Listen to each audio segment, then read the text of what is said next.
Hello there. Welcome back to the Senate podcast. We're on episode number 20. We have a contentious episode or pretentious episode, if you ask. Our first guest on the podcast here, I'll introduce. His name is Tony Quinn, aka the pretentious Cloud Strife of the podcast. Tony, Not interested. Tony, how are you doing? First of all, and then we'll get into this because we had a crazy week. We had a crazy weekend. It has been a wild ride. I'll put it like that. Some things happened, and are you okay? Are you good? I'm pretty good. I'm not gonna lie. I probably should have got a motel on that drive home because I was on autopilot, and that's not good to be when you're driving, But I made it home fine. And then next week I will be at Fan Expo Philadelphia. I'm excited for that. This will be Signing my autographs. first. Yeah, signing autographs to all three of my fans. I'm excited for that. I'm doing pretty good. Looking forward to the future of video games, even if it doesn't always seem like it. As we'll no doubt get into. I love that answer. So what you're referring to is we actually last week recorded a live podcast that will be up sometime soon. And our second guest today actually appeared on the live podcast, and now he's here for today's episode, and that will be Adam Warlock, aka Dev, aka the third seat. So, Dev, how are you doing? How are you feeling after this crazy week and crazy weekend we had? Are you okay? Because Tony's lying. I know he's not okay. I see it on his face. So, are you okay? How are you doing? I'm doing pretty good, man. I'm just trying to enjoy this new wave of incoming games and opportunities we got going on here, and just trying to. Man, that was rough. So that's what I'm saying. It's been a long week. We had a crazy weekend, and then the week was filled with news and shocking takes on Twitter. I'll put it that way. So the live podcast, it'll be out soon. It is completely different than what we're doing right now. And I don't know about you guys, but after doing the live podcast, I feel amazing. I kind of more energized and more into the podcast and kind of more comfortable. And it's a little bit different and a little uncomfortable now doing it through Riverside because it feels like Zoom. Feels like I'm on a Zoom meeting. And it's okay, I guess. A lot of people transitioned to doing this during the pandemic, and you saw a lot of live podcasts go away, but a lot of them are making a return. Like I've been watching a lot, and it's cool seeing them transition from doing like this Zoom thing back to in person. So I absolutely loved and enjoyed doing it in person. And Tony, I'll ask you first, how do you like the live in person podcast versus doing this? Because there is a huge difference. Yeah, I think it's funny. When we were doing the mental health episode, which was episode 19, I'm pretty sure I mentioned, if not, I'm mentioning it now for the first time, that one thing I've realized about myself this past year is that I'm still an introverted person, but not as much as I thought. I do have a social battery, but it's just fairly smaller than, your typical extroverted person. So I feel like, I do prefer hanging out with like people in person, because there's just something about, I kind of hate like communicating through text or like social media because I can't like read cues and I can't feel people's, vibes and stuff. It's a lot harder over this. Yeah. So like, like with Riverside, I could see you both, but it feels I'm by myself in my room. So I think the live episode allowed me to get that social charge that I need while also still having the freedom to, be in my zone, in my own headspace. So I think in a way I prefer it, but it is what it is. We have to adapt to circumstances the best we can. Yeah, I completely agree. And, I wanted to just start out by asking you guys how you're doing because it's been a long week. After that weekend of podcasting, I was inhaling cough drops for days because we did episode 19 and then the live show back to back days, and that was a lot for me personally hosting them. So I'm on crazy cough drops, and it was just allergy season. Screaming over Twitter, even though it was online, I just felt like I was screaming. And yeah, exactly.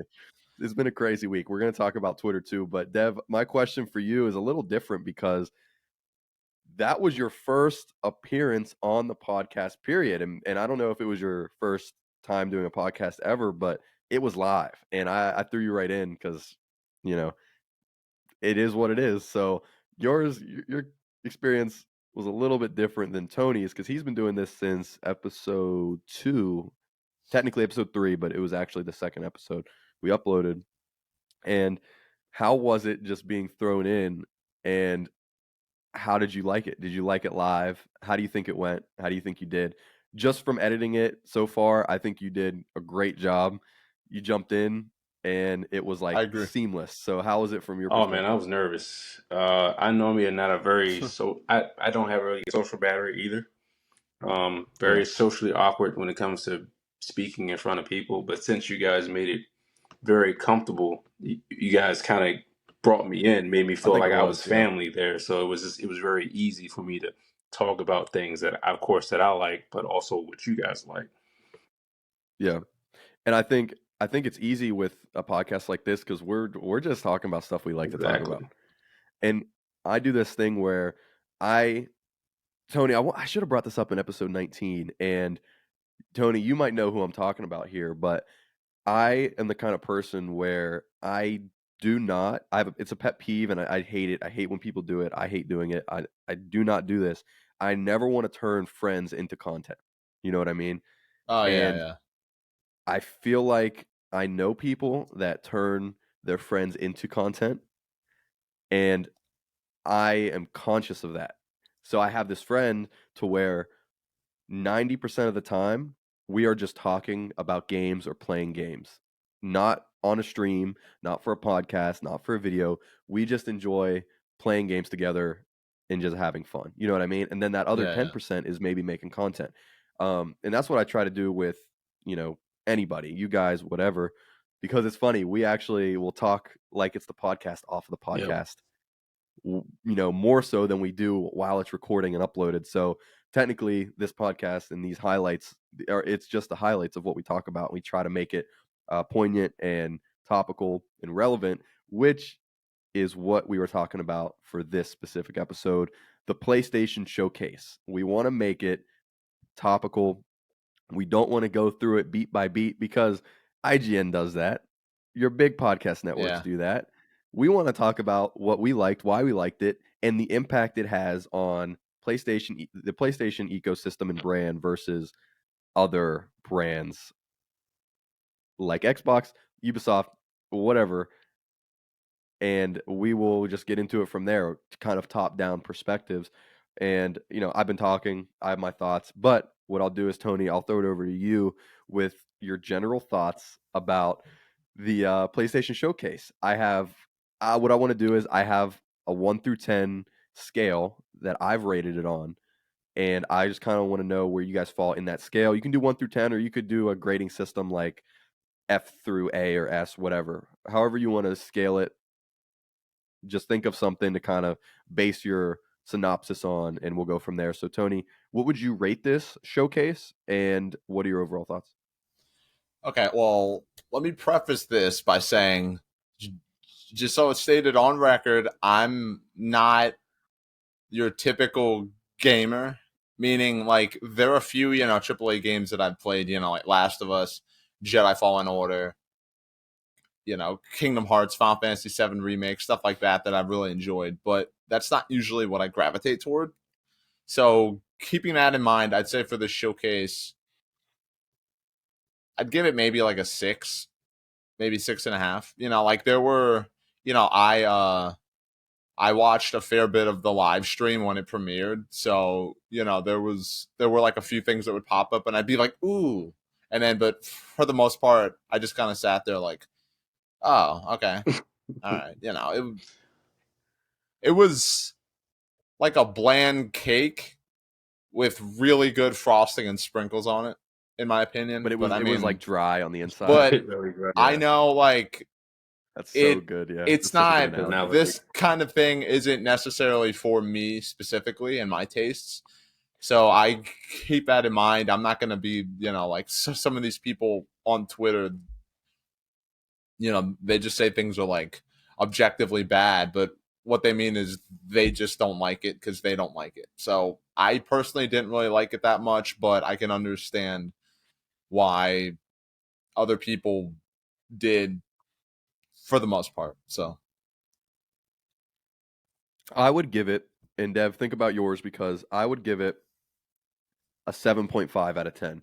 And I think 6.5 is pretty accurate. I think at the lowest a 6, at the highest an 8. So I would personally give it a 7.5. I thought it was a good showcase. That's it. I don't think it was bad by any means. I don't think it was amazing by any means. It was a good showcase. And Tony, I like what you said about it wasn't for you yeah, because sometimes these showcases aren't going to hit for everybody. I was tweeting out during the showcase, and after the first 3 games, I was like, "This is the greatest thing I've ever seen in my life." And then it just went Yep. downhill from there. Uh, so, and I recognize that, but this showcase was for me. I liked a lot of the games, and we can talk about that. So, Dev, what's your thoughts on the showcase? What do you rate it? I was thinking more like a 7.5. There's a lot of games that Yeah, fantasy wise, I like fantasy games a lot. There was a lot of fantasy games shown. So like Phantom Blade and Dragon's Dogma. Those are the kind of games I'm really into. Of course, OG Metal Gear, which I'm a little 50-50 on that one, but that's a different story. Um, but yeah, just because of the games that they showed, not a big fan of what the pacing was off. I think that was the biggest it thing for really me. The was. the Yeah, one game, it yeah. was like they showed a really good game, and they're like, okay. It felt like really front loaded with pretty cool stuff, and then the middle was like, Exactly. "What is this?" And then they backloaded it with 10 minutes of Spider-Man, and I was like, Yeah, I wasn't. I like this, but like, why the hell are you showing this here and now? Like, this is Yeah, weird. I don't know. let's try to go in somewhat of an order, and let's just try to save Spider-Man for last because I think we all have a take on that. So, Yeah. Tony, the beginning of the show, you just said like it was front loaded, and then Spider-Man, and then the middle was just kind of like, okay, here's the sequel to Journey, and then some other stuff that won't be out for like years that are random games. And Cat Quest. Don't forget Cat looks Quest, good. guys. Yo, So that game looks great. Shut up. it looked amazing. I don't It want to did. hear It it. looked good. I I saw gotta somebody play on the other Twitter ones. and they posted Yo, they that posted a open picture of world. Oh my. Yo, that open it. world map. I'm Yo, not lying. let's Those go. game you guys were talking about games for you. That's a game for me. Okay, I Yeah. saw it and I was like, wait, this kind of got me hooked. It got the ship sailing in it, everything. I Got the watched it, world guys. I, building, I like know it's this, crazy, bro. So I saw some guy on Twitter. He posted a picture of that Cat Quest, and he's like, "So Sony people, this is your mascot. This is your hero." And everybody in the replies were like, "Yeah, we actually love this." Anyways, Tony, the first part of the show with those games, what do you think about now? Just getting into the meat of the showcase. How did you like the actual games that were shown, or lack thereof? If you just want to talk about the actual cinematics or trailers that were shown, because there wasn't that much gameplay. I'll talk about.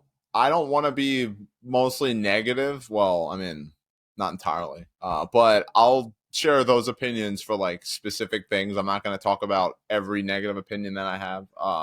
So the first one that really caught my attention was Immortals of Avium, Bro, because this is a game that I would make. Like a lot of stuff, like when I think about like an idea for a game or a movie or something, it's usually what if this, but it's this.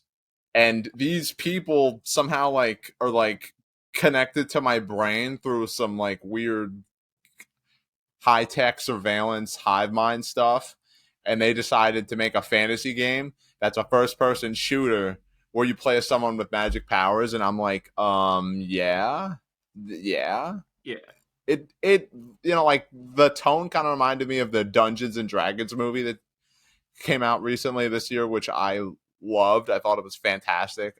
So excited about that. And then next up, Let's just stay on Immortals of Avon okay, because I know all of us like that. I know I when I saw that, I Yeah. knew Bioshock. that there was a game, bro, with the It gave me plasmids and whatnot. It just Bioshock looks vibes, literally. that's interesting. I saw some people talking about how it looks like the magic from Doctor Strange, but you're just kind Oh of yeah, it shooting does it. like yeah. the green thing that's Yeah, Yeah, I didn't like think like about that. around his hand. I was like, oh, Yeah, that's cool. pretty cool. but in Because terms of gameplay, yeah, it looks like a BioShock meets Yep. Doom. That's kind of what I get the vibes I get from it. It looks amazing, and I knew about this game coming out that was a magic first-person shooter, and I heard that, and I'm like, I know I'm gonna love it. I can't wait to see it. As soon as they showed it, I was like, that's when I started tweeting. I'm like, yeah, I love this. This the thing showcase is is gonna too, because slap. like a lot of fantasy games, from what I've seen at least, like it seems like the main character is generally like a swordsman or something, and Yeah, like I've had the idea not that like necessarily a mage. it'd be Yeah, cool to like have one where the main character uses magic. Yeah. And It I took it mean, took dude, away like, from come this. on. It took away from the Skyrim routine and just like, you know what? Let's do magic. Yeah. Yeah. yeah.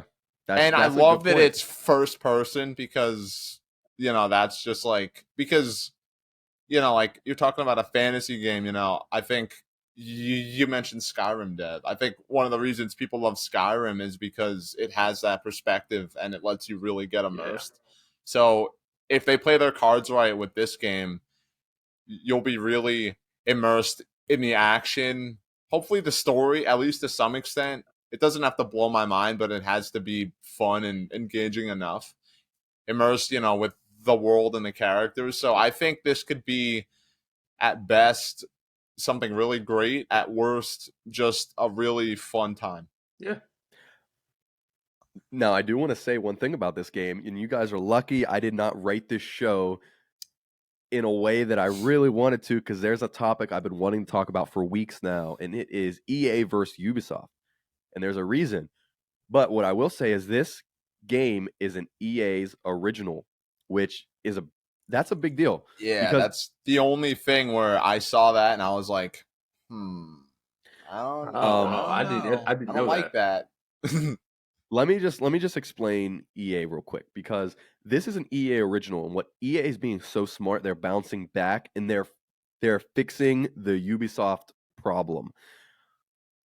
EA, they're doing this thing with originals. EA has published now games like the Dead Space remake, It Takes Two, and smaller things like Unravel, stuff like that. And it's under the moniker of EA Original. So what they're doing is they are basically hiring outside dev teams. So I believe this was by 505, Uh, 505 Games, Ascended and one more Studios, level. it says. Oh no, I'm looking at Ghost Runner. Sorry. Oh, okay. Yeah. Sorry, my bad. Ascendant Studios. You're right. Thank you. They're hiring teams from outside of EA, and they're basically funding it and publishing it. That's what they did with Joseph Ferris with It Takes Two and A Way Out. And they're coming back as a real publisher. And they're, in my opinion, capitalizing on what Ubisoft is doing wrong. And I want to talk about that more later when we get to an ex Ubisoft dev that's now for PlayStation Studios creating a first party IP that looks good, which EA is now doing with outside studios. They're hiring help. They're putting out originals that have been slapping. So that game looks amazing. Yeah. Real quick, I just looked up Ascended Studios and just saw like a kind of like a short like list of some of the stuff they've worked on. Yeah. One of those, Telltale's Walking Dead. Let's go. Oh, really? Let's go. wow. Masterpiece. Matt. Okay, now see, I'm a little bummed because my expectations are now that much higher, and I have that much more room to be let down. Hopefully the story might Oh, be you want good. me to get you even more excited? This comes out July 20th, boys. I So know. hopefully the story gonna be good then. I If believe. that's the case. So looks like I'm Bro. getting an Xbox. Oh, okay. We'll get into that. So that's it for Immortals. That's one of the more prominent games that we are excited for. I want to talk a little bit though about Helldivers 2. Do either of you know what Helldivers is, the IP? Not No, probably not. yeah. Okay, that is not it's not surprising because it is not a well-known game. It actually came out, I believe, late PS3 era, or very early PS4 era, and it was a top-down game, like a top-down shooter builder Oh. type of game that was a four-person co-op game, and it was cross-play between PS3, PS4, and Vita. It was a second-party game, so it was a game developed primarily for, or exclusively for PlayStation platforms, but it was from a team that PlayStation didn't own. Mm.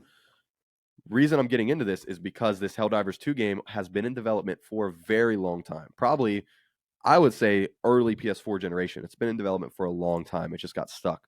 So I'm excited for it to come back out because have either of you played Risk of Rain Yes. or have heard of Risk I've of Rain? seen footage from either 1 and or 2, but I haven't actually played them.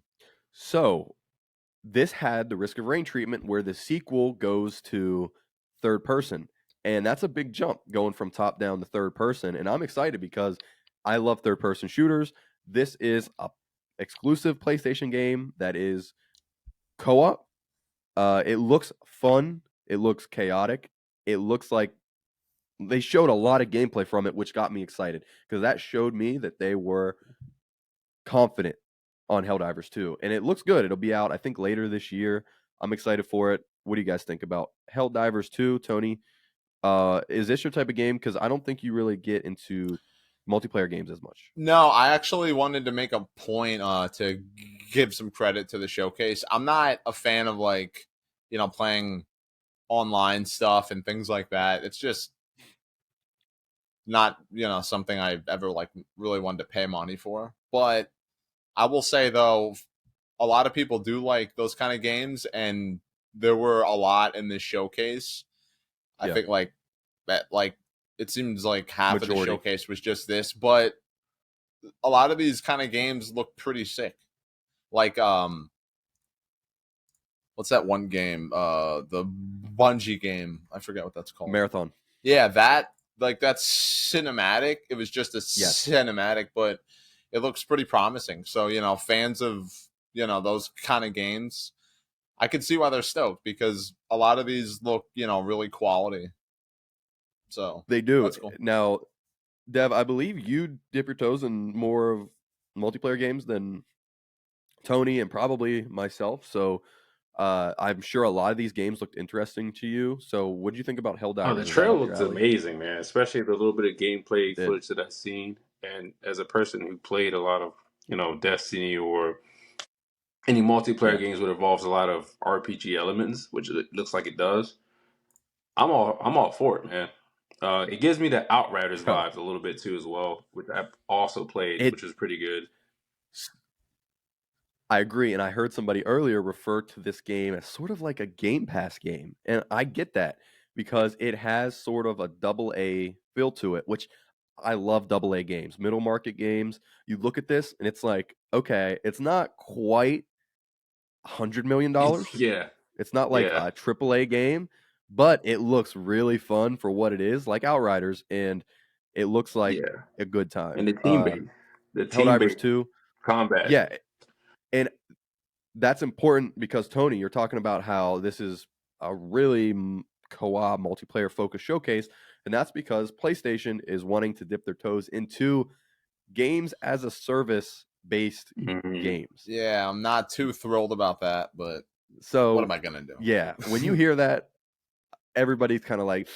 Yeah. They're like, oh, I don't know. So here's the good part, Tony. Dev, you know this already because you're a Bungie fan, you're a Destiny fan. PlayStation acquired Bungie. They didn't lock them down as first party though, so games like Marathon will be coming to other platforms like Xbox and PC. But the reason they acquired Bungie was for their knowledge on service-based games like Destiny. So we're all wondering why the most should be the most prominent, most prolific games as a service game that we know Sony's working on was not shown, and that, of course, is Factions 2 from Naughty Dog. Why wasn't that in this showcase? 2 reasons. Naughty Dog actually came out with a statement afterwards, but the first reason is they aren't ready yet, basically. We saw other Sony games as a service games kind of get announced, like what was the first one? Fair Yeah. Games. I want to talk about Fair Games and the other ones, and then we can dive into the letdown of Factions 2, because that is probably the biggest upset of this entire showcase. But they did reveal some games as a service games. Tony, before you break your computer right now, snap it in half. We're gonna talk just a little bit about some of these games. So, Fair Game, or games with the little money sign at the end. It's a CGI reveal trailer, no gameplay apparently, but I have my thoughts on this real quick. Tony, how much do you hate it? I mean, the trailer looked kind of fun. What is it, like a heist online co-op game? Something like that. Okay, I could tell you, but I was this is watching your this. raw take. I was watching Yeah. this trailer, and to me, I don't know if any of you feel this way or if I'm just crazy. I was watching it, and like parts of it felt like they were trying to like stylize it in some way. You know, like it had a style to it. But then other parts of it just looked like really bland and generic, and I'm like, Yeah. what is this? Yeah. Like, if you know, like like a trailer is the first thing they show before they have any gameplay ready, and this was such a weird way to sell people on the game because I didn't know what kind of tone they were trying to set with this. I don't know. It's just weird. I can explain that, but first, Dev, what do you think about this game? It is payday-like game where it's a heist. Oh. It's described as PvP with sandbox elements. Were you a fan of I Payday? thought Do you like Payday this was good. vibe? It What do you think wasn't about the my art style? wasn't my favorite game. This Yeah. game reminds me of like a couple games in one. It reminds me of a Tell Watch me, what Dogs games? 2, a little bit of Cyberpunk, Okay. and of course the game that you said. It seems like a lot of stuff going on at one time. It looks cool, it's stylized, very stylized, but it's probably something I'm probably not gonna play. So, this game is developed by Haven Studios. Have you That guys name heard of sounds Haven familiar. Studios? I might have. Let me Okay. look them up. It is a new studio. This is their first game. It is Oh. a studio created by Jade Raymond, who I want to talk a little bit about. But this studio, man, I've been waiting so long to talk about PlayStation, guys. I'm so happy. So, Haven Studios was created by Jade Raymond, who is a former EA and Ubisoft producer, Oh, director, developer. She had a lot of roles on a lot of different games. One game being Watch Dogs. that's hilarious. So that's hilarious. It was Watch Dogs then. All right. I'm not going to One leave the game. podcast. What? Yes. One game being Watch Dogs. Let me go back to the wiki just to pull it up. What a Another great game resume. being EA and one game Ubisoft. being a bunch of the Assassin's Creeds, Far Cry. Actually, Splinter Cell Blacklist is on there. But I think the most prolific is Watch Dogs. And of course, you can see that in the trailer. You can definitely see it through the art style, through everything. But now it's for PlayStation. I don't know how this is going to hit, guys. I was excited for Haven's game. I'm still excited. I'm going to check all these out. If anything, they're going to be on the PlayStation That's Plus service, on the extra tier most likely. So at some point, so we'll all be able to try them for free. Who knows if we're going to pay full price for any of these games that they're announcing, because games as a service, it's not worth it to pay full price for it. For games as a service, you want to get in cheap so they can keep you. Avengers failed because you had to pay $70 for the game, and then you had to pay for an individual battle pass per That's character great. Hey, I didn't know that. And it failed because it was just a piece of crap. I mean, let's not on forget top the of most being important. garbage, which is crazy. Anyways, we don't know what's going to happen, but Bungie is helping PlayStation out, which brings me to factions. It was reported by Jason Schreier of where did Jason go to? Oh man, I'm not a big fan of Jason Schreier, but he just went to Bloomsburg or Bloomberg. The he is a games writer, and he is reporting that Naughty Dog has significantly scaled down the team on its Last of Us multiplayer project known as Factions 2, sources say, as it reassesses the game. Reasons for that, let me just paraphrase here, is because Destiny developer Bungie jumped in and was basically like, the way you have this game right now, it's amazing, but it's not going to hold people as a games of a service game. It's not going to keep them around. You're not going to be bringing in a lot of money because of the way this game is being developed. So Naughty Dog was basically like, Factions isn't ready yet. We got to readjust, reallocate some of our resources. Basically, they're trying to find a way to get more money out of you for a longer period of time, like Destiny has with its expansions. So Bungie is kind of helping Naughty Dog out on this multiplayer project that they have in development. So expect Factions 2 to be a lot like Destiny 2. Oh, That's why it wasn't shown. Feel how you feel about that. It did say in Naughty Dog's statement that they are also hard at work on their next single player project, which is rumored to be a fantasy game. What kind? I don't know, but that's it's cool, interesting. I guess. Yeah, It's definitely. interesting.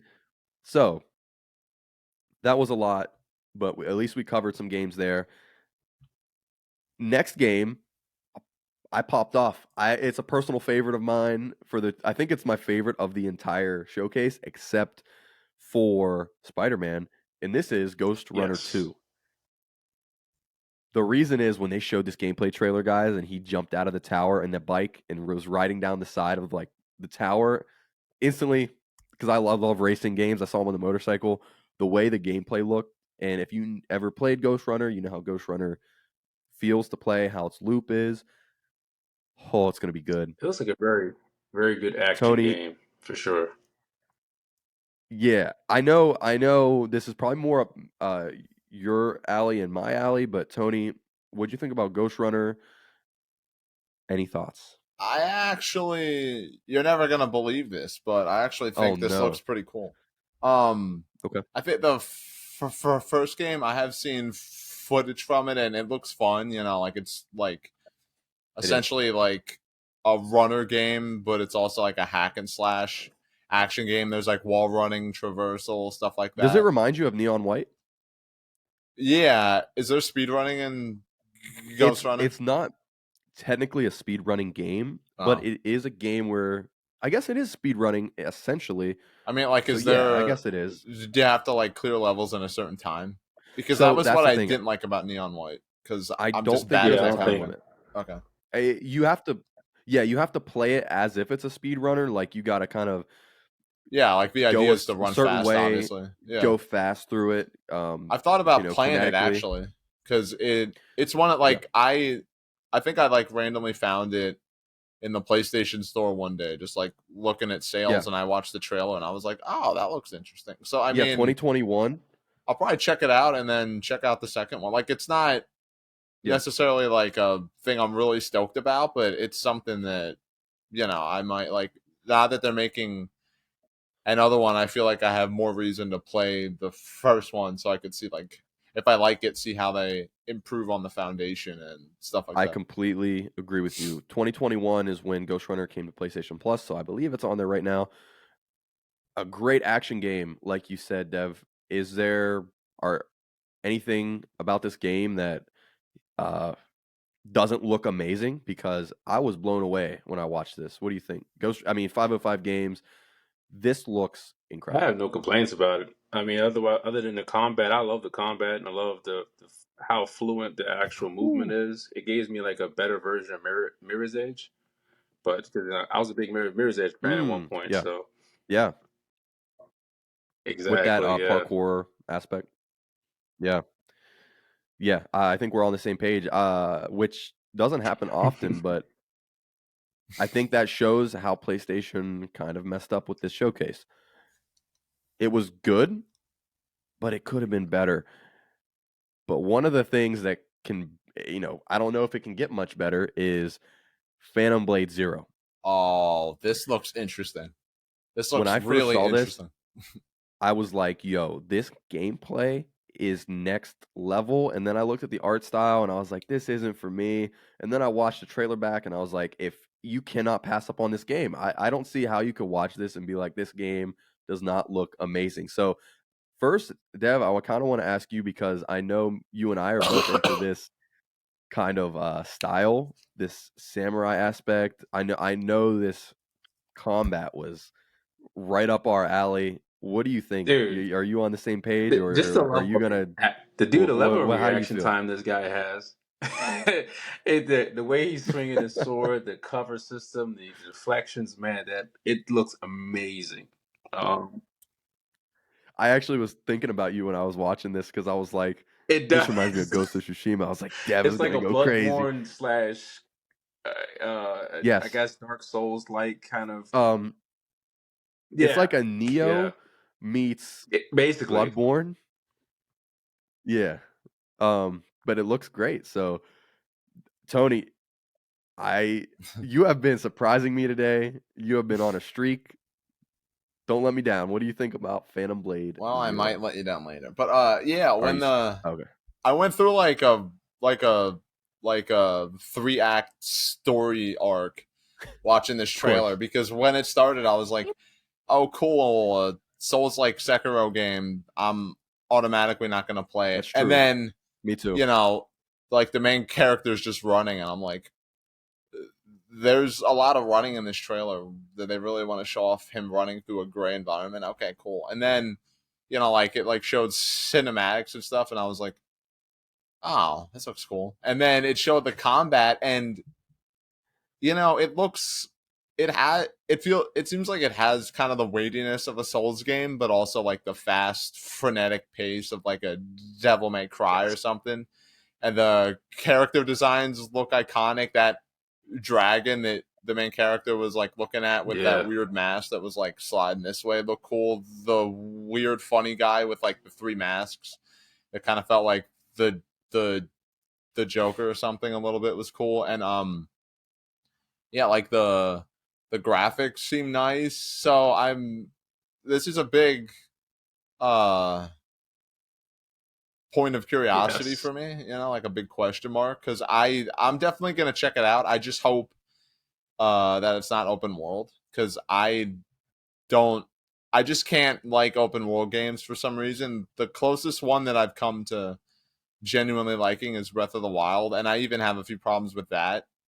I don't play it too often because it's still open. So I just hope that this is still. I feel like from this trailer we got, I feel like it lends itself to being like a more straightforward linear game with some like side content, exploration stuff. But I mean, that remains to be seen. I'll have to see more of it, but I at least want to see more of it. So that's a pretty good sign, I guess. Yeah, I love what you were saying about the designs. They do look iconic. And here's some interesting facts about this. I can't find anything whether it's open world or not, but it says it's a quick fire action RPG. So I like that there's RPG elements in this. I feel Hmm. like that's going to make it a lot of fun. And it is developed by Chinese-based studio Cruel Man Studio. And this is PlayStation's venture or foray into the Chinese game development market, which I think is actually really cool because I could go on a diatribe here about Tencent. I don't want to do that, but it is cool to see actual Chinese studios making games, and this we don't get that much because just of the way Tencent and China operate.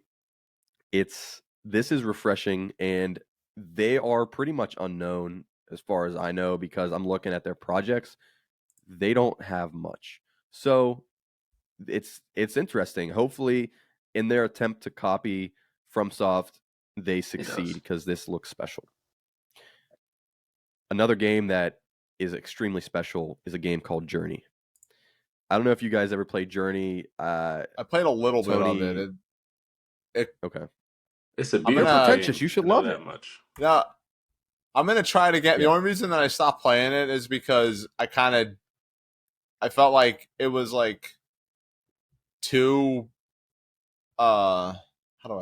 too laid back. I couldn't really figure out what I was supposed to do in one area, and I was like, whatever. But I do want to try giving it another chance because I think this looks really interesting. As soon as I saw him, the main character riding the skateboard, surfboard, whatever the heck, I thought of like Tony Hawk and stuff, and I love those games, So I think that could be really fun, like riding through these big landscapes, with a hoverboard or something. It seems like it could be really fun.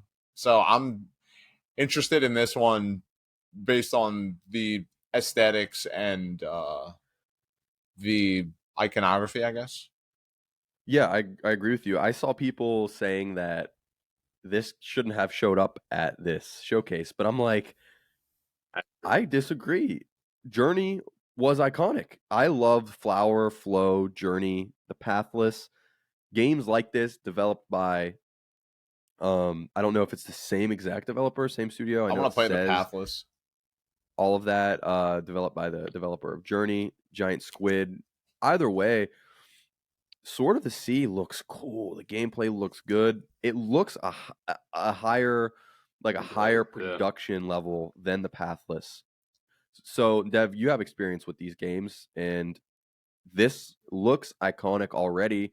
I think it belongs here. This is the type of game you find at PlayStation, and it's what makes PlayStation special. And as for indie game, man, it's pretty cool, man. Like I played Abzul. I played a game called Abzul, which is one of the games that they made, and I want to play that, dude. The world so changes around. It's such a beautiful game to play when you just relax and laid back, and as you said, laid back. But yeah, you're playing as a scuba diver, and you're just swimming. It's just like a chill. Like that game looks like really transcendent. That's a weird word to use when it comes to just like video game, but like it looks, like I want to like really try to play stuff by this studio because I played this like narrative adventure platformer called Gris, like I think in 2021, and it was like just a really chill artistic kind of vibey game, and I want to play more of those kind of games because I feel like I need it, like for my own mental health and whatnot. So, the more stuff like that we can get, like especially shown off to like mainstream audiences and stuff, I feel like that could really, show people that there's more than, the kind of popular stuff they usually play that they might not know about. So I'm actually glad it was shown off in this showcase instead of like a indie showcase, because who knows how many more people found out about it and might want to play it now. Yeah, that's such a good point. Yeah, I completely agree with you. So we're all high on that, which I'm glad, because these are the type of games that make PlayStation what it is. It gives them an identity, which I don't want them to lose. And it's kind of concerning seeing them going into games as a service, because that is just like AI garbage. It's like hey, let me just give an idea to an AI and see what it makes up, see what it comes up with. Yeah. And I think that's what Square Enix is doing with a game called Foam Stars. Hey, AI, I make was me a Splatoon Splatoon clone. I was like, yeah, Splatoon? Splatoon?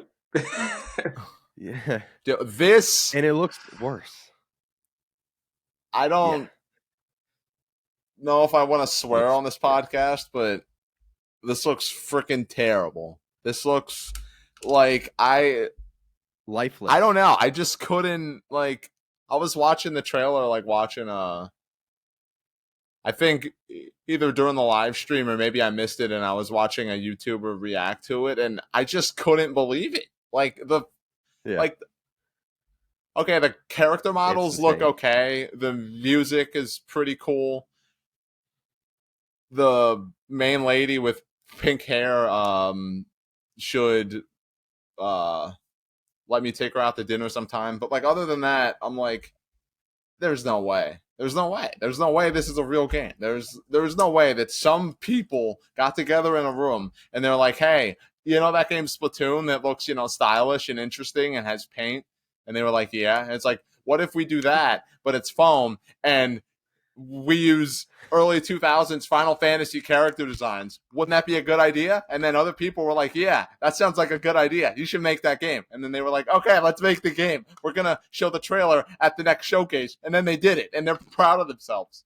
Sorry. And the craziest part is I know it's from that Square that threw Enix, me for a and loop because I'm like, out of all the games that yeah, I've seen them actually publish, yeah, They're making some really. Oh, no, yeah. this isn't even the worst thing that Square Enix is doing. They have a game coming out, I don't know when, that's based around NFTs. Do you know what it's called? I forget, and I don't want to ever remember it That again sounds because I familiar. want it to So burn in the depths of hell. Square Enix, iconic publisher. I have a tough time when I rank my publishers like on top. The top, who's on top. Square Enix is iconic. I know we all have a certain love for Square Enix. bothered So me a Dem, lot, how much did this hurt you? especially because Uh, the way the trailer yeah, as trailer a was set fan. up, it was like, oh, that opening looks really cool. What could it be? Can it be another game? Could it be a Final Yep. Fantasy 7 or the second part to the 7 one? No, it was Foam Stars. I was highly disappointed. Highly disappointed.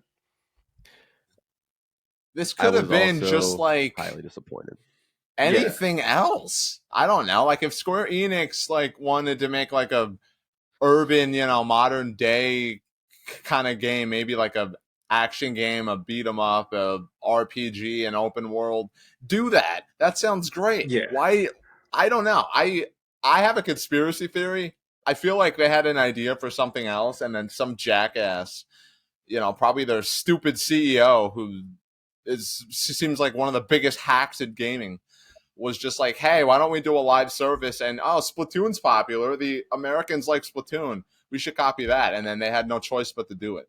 And Bro, it the looks way it so started, bad. I was getting excited because there's a game that I wanted them to Yeah, remake. It's yeah. called Bouncer. It's a fighter. It's a beat Yeah. 'em up fight. It's a beat 'em up type fighter game, but it Interesting. was made by Square Enix. It Yeah, was like their very first Street Fighter or like a Tekken type style fighting game with the combos and everything like that. And it looked like that from the beginning, and then I was like, oh, okay. Yeah. Like with modern technology, they could do something like that way better. Because I bought the Bouncer on PS2 and I tried playing it, and it has some of the worst controls I've ever experienced in any game.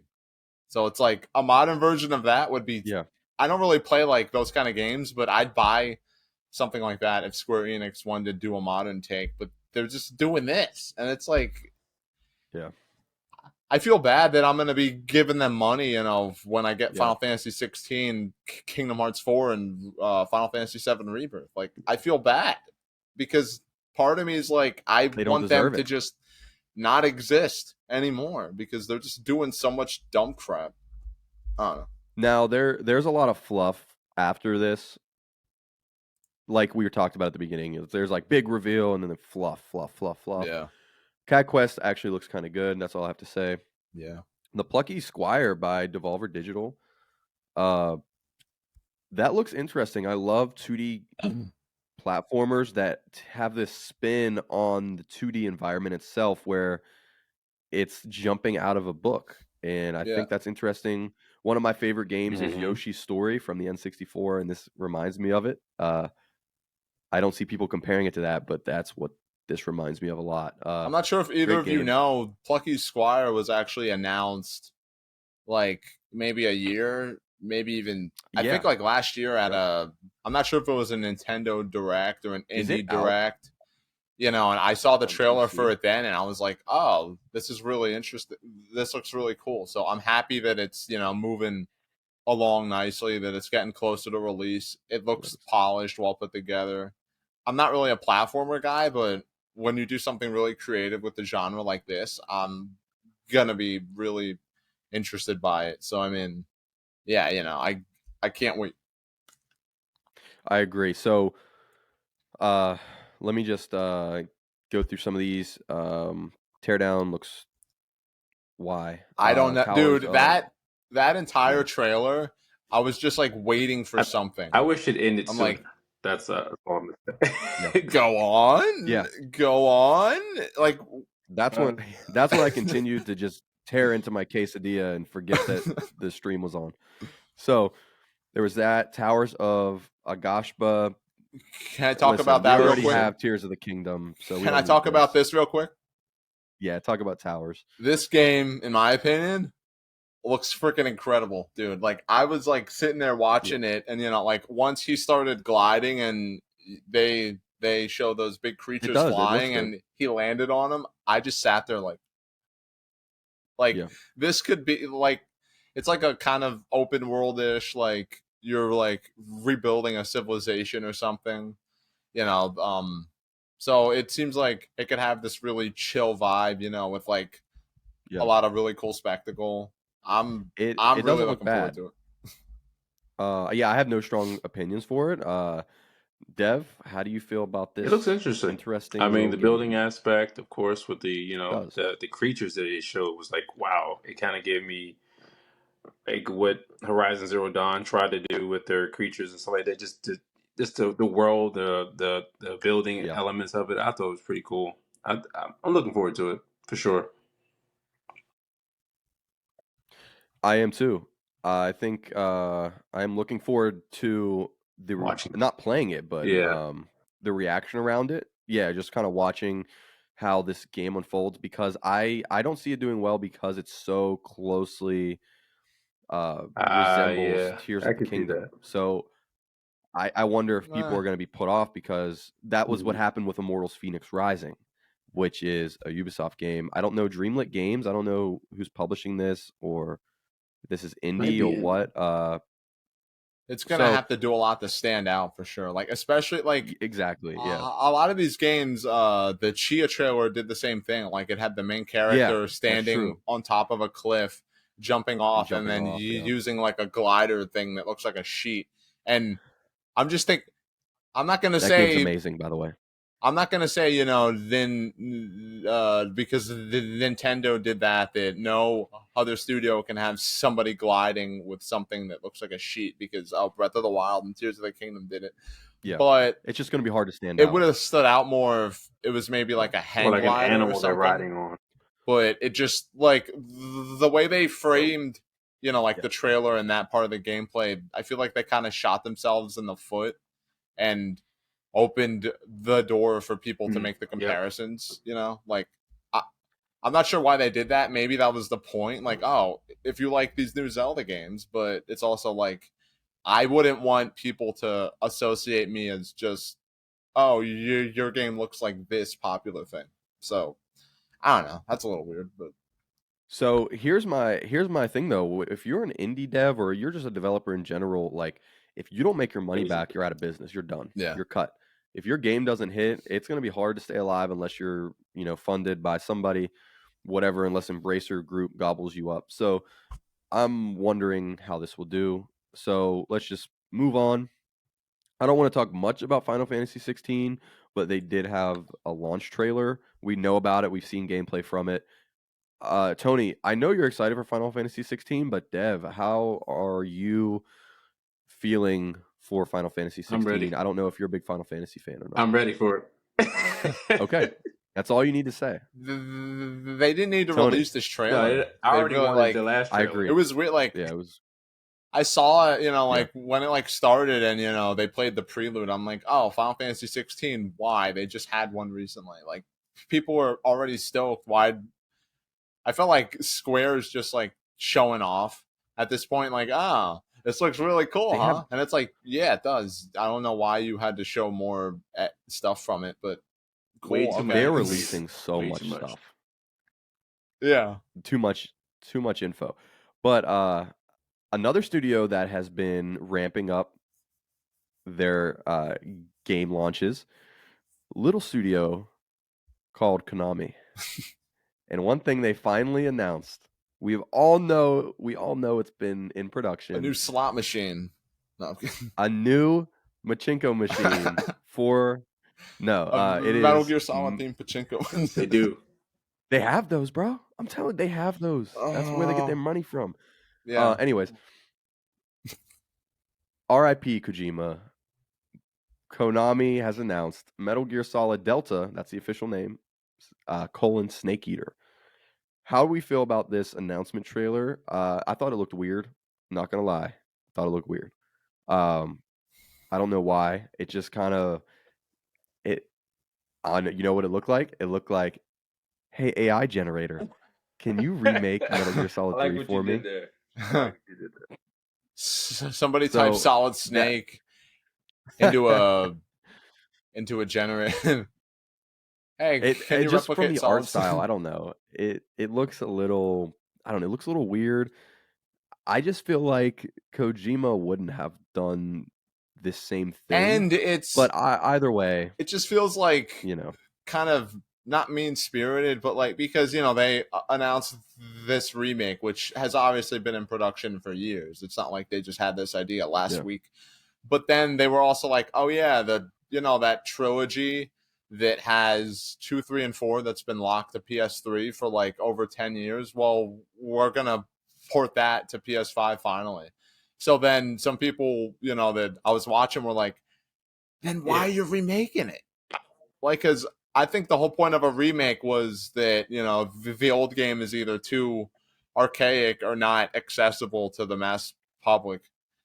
But they're porting it to PS5, so it's like, So well, okay. you're right, and Dev, I want to throw this to you, but first, this is the only input I want to give is I've never played Metal Gear Solid games. I tried to play 5, and I liked it, but I held back because I was like, I want to experience the other ones first. Yeah, same. Two things. I believe they're remaking 3. Correct me if I'm wrong, somebody, because I think 3 is the first in the timeline. It is. So And it's like well It is. regarded as being the best one yeah, too. and also that. So yeah. So I think it makes sense to remake this, but I get it's weird. Why remake the third one and release the other ones? Yeah. But here's the other thing I have to say. A lot of people are just gonna play those first.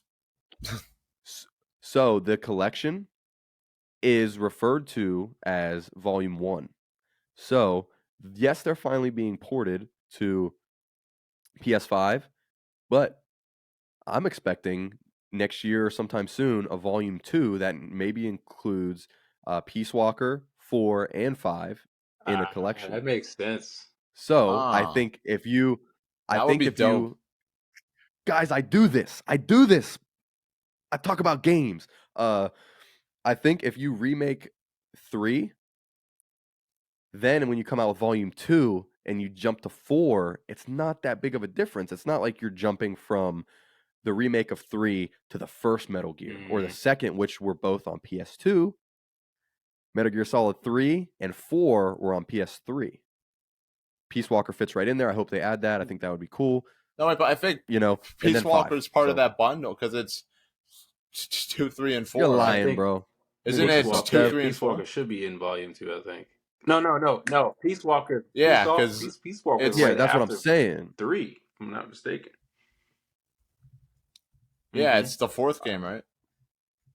Yeah, that's what the bundle is, isn't it? 2, 3, and 4.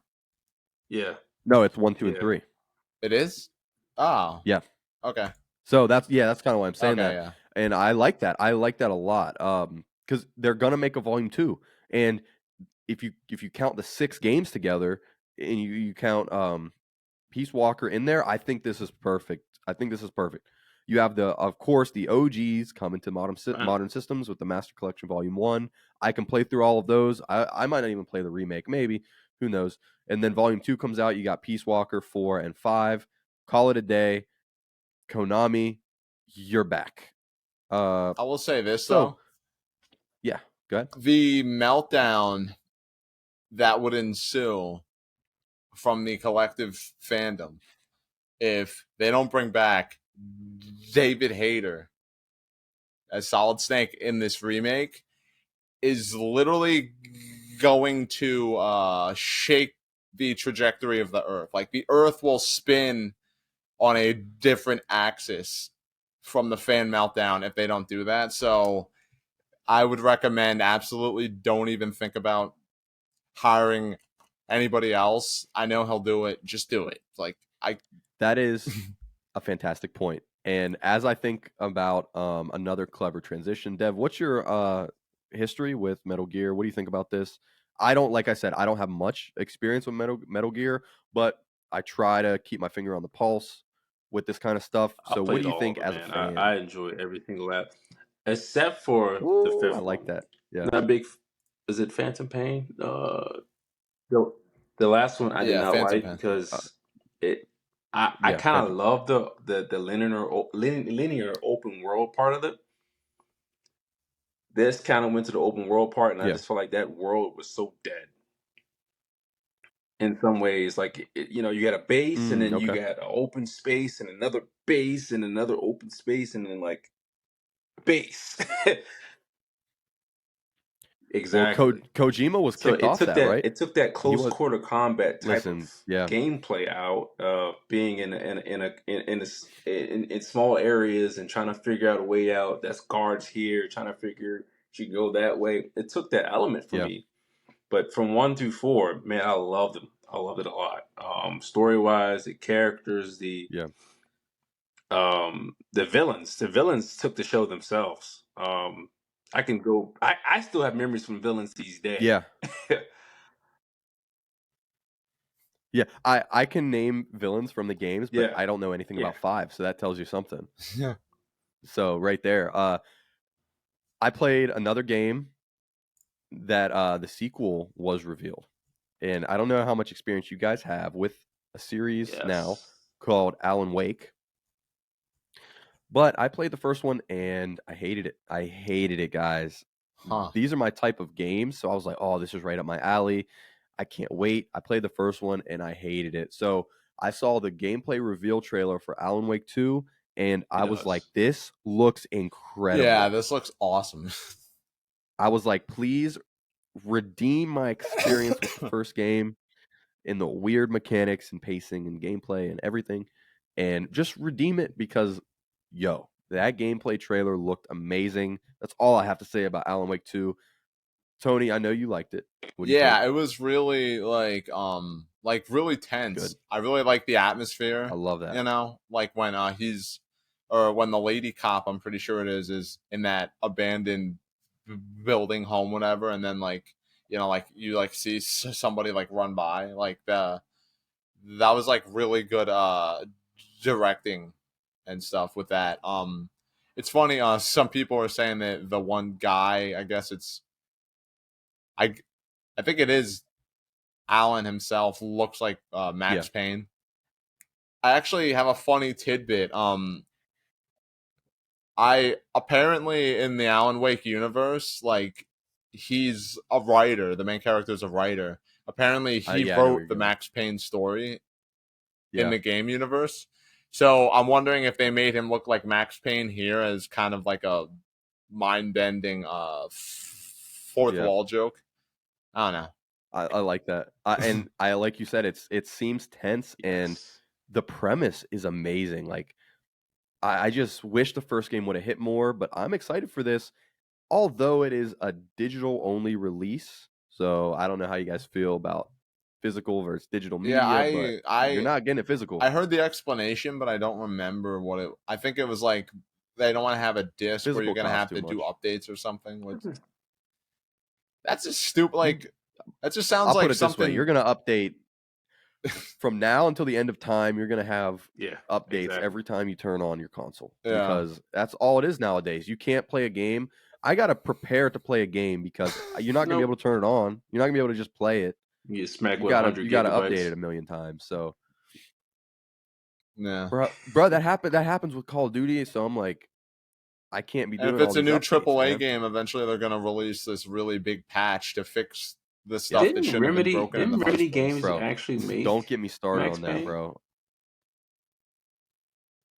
That would make a lot of sense if he's. I want to say yes. Remedy makes. They also make Control, which had a That makes DLC sense. that was a reference to Alan. I want to play the Max Payne games. Yeah. So there's a lot of other games on here that I don't want to play, and I don't want to even talk about Yeah. because they were just filler. They. I don't know if if I skip over a game that you guys really want to talk about, just bring it up. But I think the next big game on here that we might have differing opinions about is Assassin's Creed Oh Mirage. God. Here we go. Here we go. let me just give my little take, and then I'll hand it over. I like Assassin's Creed. That's the extent of it. I don't love Assassin's Creed. I don't hate Assassin's Creed. I like it. And I like the OG Assassin's Creeds before it went to the RPG style. I like from the beginning all the way up to like Syndicate. That's pretty much what I like. Anything after, I don't like Odyssey, Valhalla, Origins. The RPG aspects I don't like. So, which a lot of people feel that way. And Assassin's Creed Mirage is going back to the original formula. Of course, they have a million other Assassin's Creed games in development. We could get into that on some episode, but as far as Mirage goes, it's returning to the classic form, which has me excited because it's not some weird RPG hybrid. And I do like RPGs, but not in Assassin's Creed. I like my stealth games to be, if I sneak up behind somebody and stab them in the back of the head, I want them to die. I don't want their health bar to go down 10%. So that's my take. You know how I feel about that. Tony, you had a pretty intense reaction. Yeah. Why don't you like No, Assassin's Creed? I've actually never What did it do played to an you? Assassin's Creed game, but just like from what I've seen, So you're a grifter. no, just watching. No, I watch like like gameplay footage. I watch video game donkeys videos about these games, and dude, like I mentioned it in the Discord. I swear, every one of these games to me just looks like the exact same game. It's just the exact same game. And I was watching this trailer, and I was like, oh look, an Assassin's Creed game that looks like the last 5 Assassin's Creed games. I don't care. Why would I care? I kind of do want to play at least the very first one just to see what the series was like before it got bad in a lot of people's eyes. So I'm open to doing that at some point, but I don't know. These newer Assassin's Creeds where it's just a big open world filled with nothing. When you assassinate people, it cuts to a cutscene where your main character takes out a feather and then like lightly touches the villain's head, and then he like disintegrates, and then that's what kills him. And they're really buggy. Yeah. And like you can unlock such nice He's going clothing in right articles such as a towel. You can unlock a towel in one of the Assassin's Creed games. That's cool, right? So I don't know if this will be good news to you, but Mirage is supposed to be kind of like a reboot because the original game took place in the Middle East, near and around Jerusalem. So this game is supposed to be kind of that return to form to the original game. I believe this one follows Basim, who was a character in Origins. This is him earlier in his career as an assassin. So, Dev, do you have any experience with Assassin's Creed? This is a prominent Ubisoft IP that is a part of that Ubisoft problem I mentioned earlier of the idea that all of their games feel the same, which Tony just said. So I'm in the same boat with you, fun IP. Caleb. I played all of them until I think it was either Syndicate or the other one, Odyssey. I did not like Odyssey. I didn't like the other one as well. Yeah. This game just looks like it looks like the original game. It looks like AC1. That's the vibe I got out of it. The trailer looks similar to AC1. Same shot, Yeah, same shots from AC. There's with a AC2 couple more shots in parkour there, elements shot because for shot. that Yeah, wasn't I a don't. thing back Yeah, then, so it was kind of choppy. So they added the new type of parkour they have in the first in this game to that game. So it's like it didn't really. I mean, maybe a story trailer, maybe I don't know. It didn't interest me at all. yeah. The trailer itself didn't interest me, but um, listen. Ubisoft has a big problem where all of its games feel the same, and each one feels just worse in a way. But I jumped into Far Cry 6 recently, and I actually really enjoyed it. Seeing them go back to, the classic AC formula has me excited because I'm like, okay, is Ubisoft about to turn this around like EA did? Maybe they saw how EA kind of fixed it with EA Originals and kind of just making good games, not, what is it? The just games that kind of bait you like, oh, it's the same game, but not. And EA realized that when they, with their sports games because, that's a whole other topic, but they just, year after year were just declining in quality and sales and whatnot. Um, but Assassin's Creed is on that similar and on a similar trajectory. Same with Far Cry. So they are changing things up, and I'm hoping to see Ubisoft kind of turn around and follow in EA's footsteps. Hopefully, Mirage does that. But honestly, you're right. These games kind of look mid. So whatever. Another game that looks mid. Dev, I'm gonna break your heart. Street Fighter 6. What?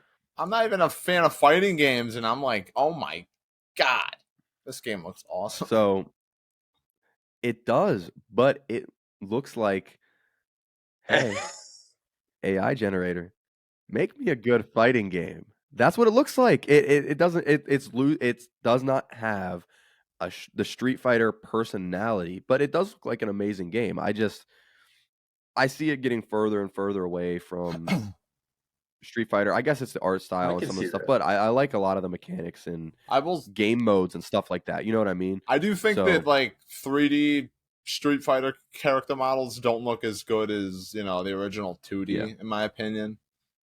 yeah, But I mean, I think this is probably the best it's looked. I remember in I think in 2020 I went over to my cousin's house and played a little bit of Street Fighter 5, and then I stopped playing when it got to a cutscene, and it was just like two still drawings Yeah. talking to each other.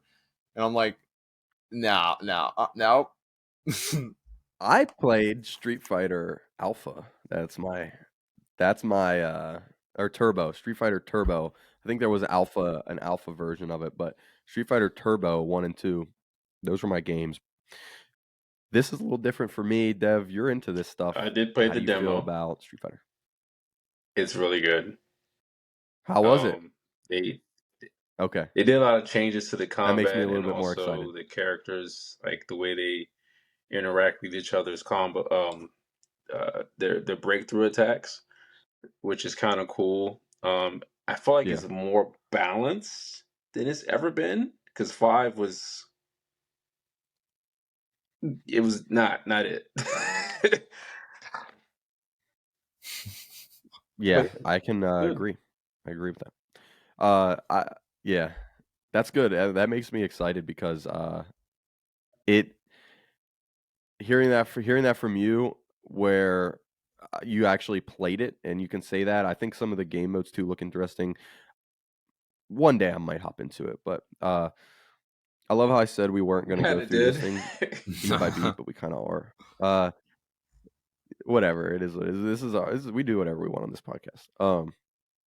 I have no idea what a Dragon's Dogma 2 is. So Dev, I need you to kind of explain to me this. Tony, explain to me what is I this? know what Dragon's Dogma is. I've never played it. I've never really seen any gameplay footage from it, and I think this game looks kind of tight. Honestly, I just hope it's not just because it looks like there's like a co-op element to it with like the two characters walking by and like giving up high five. I feel like that's like a emote type of thing.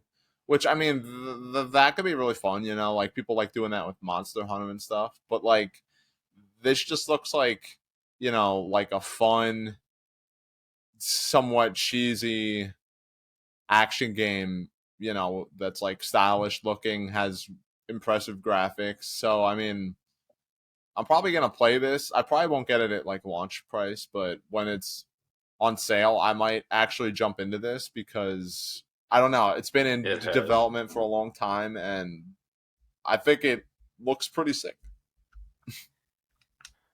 Dev, you know a little bit about this Enigma that is It's Dragon's basically like a Dogma 2. fantasy What is it? RPG. What do you It's think? a I have no fantasy idea. RPG, and it has a. Okay.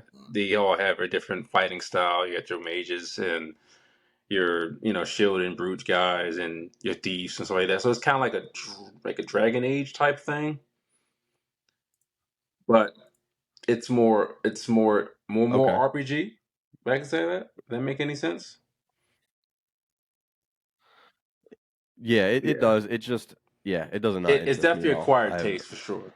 it's fun. That's that. You know what? That's a great way to put it because that's I was thinking about that. That looks like an acquired taste type of game, and I'm enjoying us going through this because all three of us have some great takes on some of these games. Very diverse and whatnot. So VR2, PSVR2, they had a lineup of I was 4 or 5 surprised. games.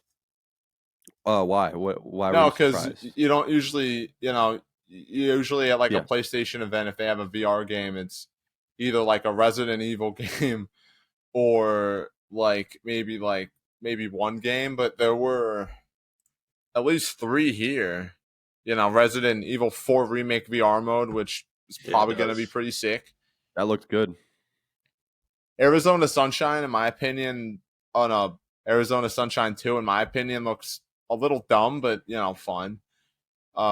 Crossfire Sierra Squad looks like one of the most generic games imaginable, but Synapse actually looks pretty interesting. It kind of started, and I was like, oh, whatever, but then like it showed, you know, the trippy aspect, and I was like, oh, wait a minute, this actually looks interesting. So I mean, I don't know if I'm gonna ever get a VR, but if I did, I think I'd have a pretty somewhat solid lineup of new titles coming out. So I PSVR 2 fans, I know you're running around your room doing backflips right now.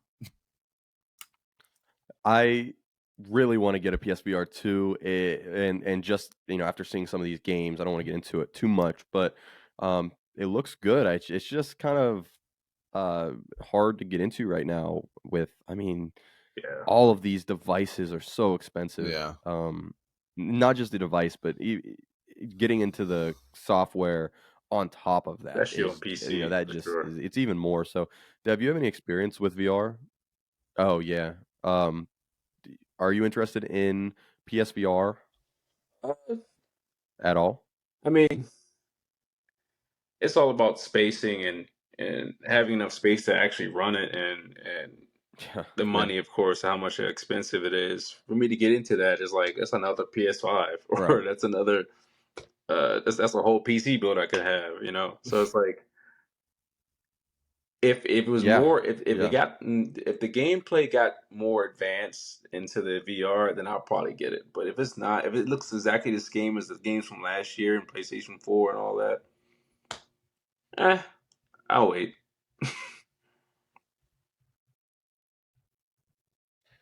I completely agree because it is a niche part of the PlayStation ecosystem. So I think one day it will be a little bit more mainstream, but it's never going to be as mainstream as console gaming. And I like VR. It is what it is, but I'm always going to be a fan of just sitting in front of a nice OLED TV with my controller in my hand, playing games like they're meant to be played. Uh, or on a PC, that's I've fine too. played VR once actually, and it's really impressive. Like it's crazy how immersed you get, but I don't want to sound, like one of those people that's like, oh, modern technology is, all terrible and it's ruining society. Because I Yeah, think there's a lot of, really great things that have come out of it.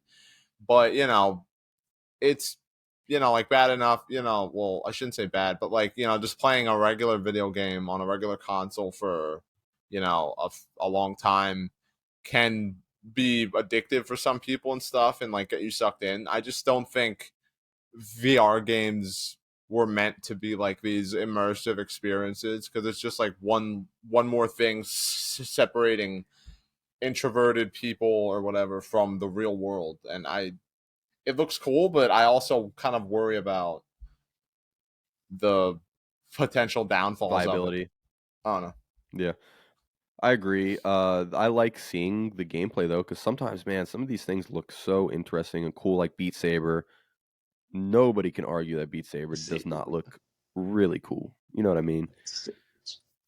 Yo, I mean, bro, give me a lightsaber, I'm I happy. agree. I just don't want to pay like $1,000 for it. Yeah. So one thing I am happy to pay money for is another Bungie game. So Yeah. Marathon, that looks interesting. Of course, it was pretty much, I Yeah, believe, just a PGI trailer. CG trailer. I don't think there was any legit gameplay in there. But the cool thing is that art style and the sound, the music, the effects, it was all extremely intriguing. And Marathon, it's a new sci-fi PvP extraction shooter. I love asymmetrical shooters. I like extraction shooters. I played Rainbow Six Extraction and loved it. I I play other extraction games. I think they're a lot of fun. In Destiny or Bungie has this interesting ability to be able to have a take on a specific genre like Destiny into an RPG, live service type of game, and make it their own and make it interesting to their specific style. So I think if you're a fan of Bungie and their style, you are gonna like almost kind of whatever genre they dip their toes into. Like if you like their shooters, you're gonna love Halo. If you like their RPG type of games, if you like, you're gonna like Destiny. If you like extraction shooters, you're probably gonna like their take on it as well. I mean, they just have this ability to crush whatever genre they go into, whatever they try to do. I think they're a great team. I think they're underrated. I Yeah, also think that I about a Respawn. 100% I think agree. Respawn is like that as well. But I love talking about studios. We could do Well, another what if I told you studio that episode, but yeah, Marathon? I didn't know this until I heard someone talk about it. Marathon was, was a yeah, series, a series back in the I didn't '90s, know way about before it. Halo, which and there is a site it right obviously now that it's wasn't free this on the kind whole of trilogy. game. It just looks like essentially Doom, like that kind of game. So it's cool that they're bringing GOG back one of their old Games. IPs and turning it. See, I was really interested in this game, and then I learned that it's going to be PvP, and I was like, oh well, okay, dang. Yeah, I see what you mean. I think that's just a quiet. That's not a acquired taste, but that's just a specific taste. Yeah, If you're in the PvP games, I think you'll enjoy it. If not, there's other games out there to enjoy. And Dev, I'll throw it to you real quick. But I put on Twitter, I was like, you have to understand that not everything is going to be for you. And if you put all of your game eggs in the one basket, or if you put all of your time and attention into one publisher or one developer, you are missing an entire diverse industry full of I games agree. that are amazing. And that's pretty much all I have to say about that. I think that sums up this showcase and what they're trying to do. It's not the end of the world. You know what I mean? These games aren't for you. There's other platforms out there with great games. So, Dev, you're a fan of PvPs. You're a fan of Bungie. We talked about Destiny. I'm How do you feel honestly about just Marathon? excited to see what they're gonna do with it because PvP is definitely a big thing in Yeah, Destiny, yeah. especially as PvE. The PvP it's for an extraction shooter for Bungie. Trying to see what they're gonna do because Call of Duty tried it, Battlefield tried it, Escape from Tarkov. They all tried it. Extractions type shooter games. So I'm kind of see what they're going to Ooh. do with this, especially with the.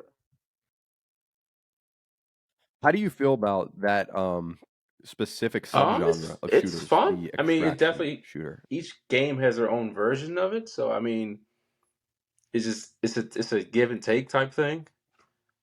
But extractions it's kind of cool, especially with DMZ, and I actually enjoyed the heck out of DMZ for when it came out. And seeing that you can go different areas, you didn't have to worry about killing people. You also had to worry about bots and stuff like that. So I think that's a really good Yeah, element. If they do that I with love that, also yeah. their type of art style and their gameplay, I'm all ears for it, man. Yeah, they didn't announce much, and, we've actually known about Marathon for a long time now, so, um, if you're, deep into Bungie's, uh, business or whatever, so that was cool. The Final Shape, a Destiny 2 DLC. I think it's the final one Yes, coming sir. out. What's the guy's name? Cade 6. He's back from the first game. Nathan I love Fillion, him. man. I love him. That has me hyped up. I probably won't try it, but I'm down to jump back into Destiny and run through the DLCs. So, uh, that's about it for that. Any thoughts, Yeah, it's just Dev? Destiny. It's kind of See where just they're gonna go Destiny. with it. Yeah, I'm just gonna kind of it's excited to Destiny. see what they're It's gonna do another with this another last DLC. update. And good to have my boy Cade back because I'm a Hunter main. So Okay. I was originally a Titan, but I switched to Hunter just because. But he he is is. definitely iconic. So, last game before we talk about the the ending here is a PvP multiplayer. Uh, I love how PvP and multiplayer in this, but like if it's Yeah. PvP, it's obviously multiplayer. You know what I mean? So whatever. Uh, Eurogamer.net, we love you. You're a great site. Shout out to Eurogamer. Concord. It's a new PvP first person shooter from Firewalk Studios launching in 2024. We know nothing about this, but it has almost, listen, it has almost this Guardians of the Galaxy kind of vibe to it, mixed with maybe like a don't kill me Ooh. internet, but almost like a Starfield type of vibe, art style feel to it, but in a PvP high production, high fidelity shooter, almost like a Destiny. So I'm all for PvP shooters and especially PlayStation exclusives because we haven't had a good one since Resistance. In my opinion, Resistance is better than Killzone. Killzone was a great online PvP shooter, competitive game, but we haven't had a good one since Resistance, in my opinion. But Concord, we know literally nothing about it, but it's cool to see new studios like Haven and Firewalk at least announcing their thing, and hopefully it doesn't get delayed, uh, or there's a lot of issues. But any thoughts on Concord, Tony? Because we know literally nothing. PvP, so I don't care. All right, that's it. Gameplay. Dev, how do you Hopefully there's feel? Just gameplay soon, we'll see. so we can at least know what it is. Yeah, So yeah. You know why they called it a showcase and not a state of play? anything Because there wasn't playing, much yeah. of there wasn't much being played. Yeah. So I think that's why. Um, but they make up for it at the end because we see a little bit too much gameplay. Yeah. And I know, Tony, you have a lot of thoughts on this. We all know it. We know what it is. What am I referencing, Tony? Go ahead. uh in a surprise move, Marvel is showed off some gameplay from their upcoming Ant-Man game. It's gonna be like Grounded, but in the Marvel universe. I kudos to Marvel for experimenting. I think that's really cool. That No, we're okay? obviously Yeah. talking about Spider-Man. PS5. So there's a lot we can there's a lot we can talk about with this because they just show a lot, and I actually have I have some things to say. Sorry, I am a part of a live draft right now for football. I'm playing football tomorrow, and I want to see when I'm getting drafted. So let me. Sorry, hold on. Oh god, I'm not gonna edit this out. So Spider-Man 2. I've done so much editing with that live show, guys. Go watch it. It's amazing. So Spider-Man 2. The first game was a major success. It was a major hit. It was a system seller. It was this thing sold PS4 units. I literally know people that sold their Xbox because of this game, and I'm not being hyperbolic in that statement. It is like this game is huge. The series is huge. This IP is huge. We all know it. So let's break down this announcement. They showed too much. yeah, They had to show Craven. I don't see how you could do this without showing off Craven, but you can do this without showing off the symbiote suit. yeah. I think don't like. I saw as soon as I Yeah. saw that, I was like, okay, I'm one of those people. I like the symbiote suit, but it's been in so many Spider-Man games that I just didn't want it here. Like we knew Venom was going to be in the game, from the original teaser that came out like a year or two ago. When they said the game was releasing this year, and of course they do the classic developer thing, and like, oh no, we know we announced it, but the game's not ready. We got to push it back. Cry me a river. But like, I forgot what I was saying. Oh yeah, we knew Venom was gonna be in this, and I'm like, okay. And then they're like, oh, but of course Spider-Man has to have it, and I'm like, I mean, Yuri Lowenthal's performance as angry, No, more no, aggressive Spider-Man is fantastic. I love it. But Okay. still, I don't see like, I don't know. They're gonna have to really sell me on why they specifically chose to do this. I don't just want it to be, that stereotypical. It's funny, like when the black suit was first introduced in the comics, it actually didn't change Peter's personality. He rejected it because he found out that it was controlling him while he was asleep, and he just, didn't want that. But then at some point, they just made it affect him. Like he gets angry and stuff, and that's just what they've been doing ever since. And it just seems like that's what it's going to be here. So it's like, I mean, it looks cool. Like the combat looks cool for sure.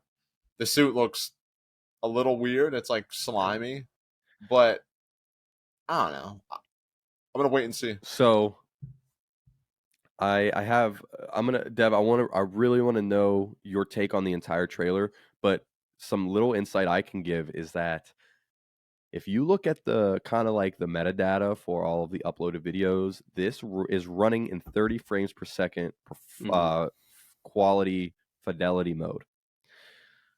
It's not in performance mode, so I think it's kind of a big deal because to me, the graphics weren't a huge improvement from the first Yeah. game. There definitely was. Calm down, everybody. It was an improvement. It looked amazing, but it looked like a cross-gen game, It not a just full basically PS5 looked like game. Miles Morales. It looked which is fine. Yeah. I'm fine with that. I It don't looked think it's a like the big deal, PS4 version but of it's Miles like Morales, not the it's like like the PS because like the Craven part Yeah, looked kind of. looked amazing, but then when you went to the gameplay, you were looked like, like PS5. But that wait was a minute. yes. So, this is what I have to say because hold on. Sorry. All right, that can't be happening. Hold on. Discord's tripping. All right. So, I completely forgot what I was going to say. Anyways, Spider-Man 2, I wonder if it's going to sell PS5s like the first Spider-Man sold PS4s, because if it doesn't hit that same, mind share or that same hype level, it's not going to be as big of a success. A lot of things in the the games media or whatever, if you want to talk about the fans on Twitter, whatever, this thing I can already tell you right now, it's going to get review bombed. It's going to get review bombed. Everything's getting review bombed. I hope that this game gets the justice, that it hopefully deserves. But if this trailer is any indication, it's not gonna go too well because it, like you said, it looks like the gameplay looks like it's on a PS4. Even though some of it looks amazing, if you slow it down when Peter is swinging, you can see the water kind of part below him off of the wind from him. So it is utilizing PS5 hardware. Obviously, it looks very impressive, but is it as impressive as Starfield? Starfield comes out in September. I was hoping for a release date in September, but it said fall. So is Starfield going to come out first and look amazing and play amazing and make Possible. Spider-Man look not as good? There's a lot of questions, a lot of questionable decisions being made, but hopefully there's time left, guys. Hopefully Insomniac, they're wizards, my favorite studio behind Respawn and Sucker Punch. Dev, there's some time left. What do you think about the game? What do you think about the trailer? What do you want to see from now until then change so that this game is an even bigger success than the first one? I would say, wow, the gameplay looked amazing. As for the graphics, of course, that kind of hopefully that's just more a fidelity thing with the stream and stuff like that as well, as you said. Um, I enjoyed the story from the first one, so I'm hoping that they add more story, more depth to the story, and more to the villains as well. I hope Craven's voice actor does a great job in setting up as being a good villain. Um, yeah, Yeah. the I think guy he's a just for perfect that pick for a short little villain bit of time, personally. I thought it was like Yeah. bueno. I like the whole dynamic switching. Yeah. Hopefully, it's more dynamic than what we think it is. Switching between Miles and Peter. So hopefully that's more. So, yeah, I just want to say real quick, I'm surprised it was that dynamic actually, because I was thinking that it was going Yeah, to be like, okay, stop, select Miles, kind of switch over to like screens, like load or whatever. But I didn't think it would like it did that. He yeah, he was basically like Miles, he's on that side of town, and it did switch. But then later in the trailer, I think this was important for them to show. They did show a lot, but it was important that yeah. mid combat, mid action sequence they switched, and that kind of being that dynamic is very important. We have not really seen that on this level before with this, amount of production value in a game. So I think it's cool. I think it's gonna be a hit. So what else besides what else besides that? Anything that you want to see improve from now till then? Anything that Honestly, no, wasn't in the because I mean, trailer that you hope is in even the the final AI, game? the UI looked amazing. Yeah. It looked really good. It looked good. Yeah. The new things they did with Yeah. Miles's electricity, I thought that was pretty. He kind of did a Hadouken. I was I was about like, to say that. Hadouken. Woo! It kind of like he was using He the did a force a Hadouken. little bit too. So I thought that was pretty cool. The new webbing system, um, the double takedown, which is I only thing I hope is I hope they don't make Miles into a new stealth character. Which I get it because he can turn invisible, but I feel like he's going to be like another Mary Jane Yeah. in a sense. Not Mary Jane. Yeah, I see what you're saying. Yeah. Like he was in the first game. But just even though he did have his own, I see what you're saying, because he is exactly. now being contrast with Peter and the symbiote. Not just, Peter Spider-Man, but specifically they might want to highlight the symbiote so much that he takes a back seat, which I did want to jump in and say that Eventually, inevitably, Tony, they're gonna have a fight. Miles is gonna fight symbiote Spider-Man. So what do you think? Because this story is gonna get crazy. What's your predictions and Yeah, theories? I've been seeing this theory on Twitter that we thought Venom was either going to be Harry Osborn because he's sick and the symbiote was in his uh medicine tank chamber thingy, whatever, at the end of the PS4 game. Or Eddie Brock, obviously, they could still have him in this game because we know very little. So I wouldn't be surprised if it is Eddie, but some people have the theory that Venom's actually gonna be Peter. That would at least be something we haven't seen before. But like, one, why would it like change his voice to a totally different voice actor for one thing? And then the other thing, I don't want like I don't know. I don't like the idea of like Peter finally becoming a mentor to Miles, and then in like Miles Morales, he left New York and then left Miles in charge, and now he's finally being his mentor, and they're fighting side by side, and he's gonna end up being the main villain. Like something about that, as somebody who loves Peter Parker to death, like I Yeah. not even just being biased, but aside from that, just logically, like I don't know. I feel like that would almost be that'd be an interesting twist, but I feel like it'd be too easy. Like oh, Peter's gonna be the I have villain. a Like theory, that'd but be yeah. a nice parallel between that and the ending of the original game where he fights his mentor, Doctor Octopus. But like, I don't know. I don't.